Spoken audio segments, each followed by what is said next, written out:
сотрудниками Северо-Восточного линейного управления МВД России на транспорте направлено в суд уголовное дело по факту хищения ювелирных украшений на сумму свыше 3 миллионов рублей. 26-летняя жительница города Якутска устроилась продавцом в ювелирный магазин, расположенный в аэропорту республиканской столицы.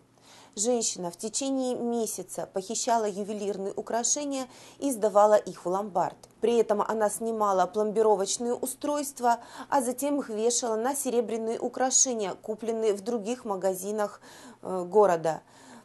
Затем ювелирные серебряные украшения она выкладывала на витрину взамен похищенных. Самое дорогое похищенное украшение составило свыше 100 тысяч рублей. Общий ущерб предпринимателю составил свыше 3 миллионов рублей.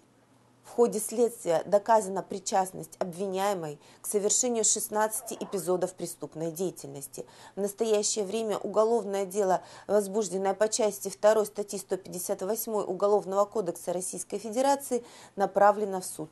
Максимальная санкция по данной статье предусматривает до 5 лет лишения свободы.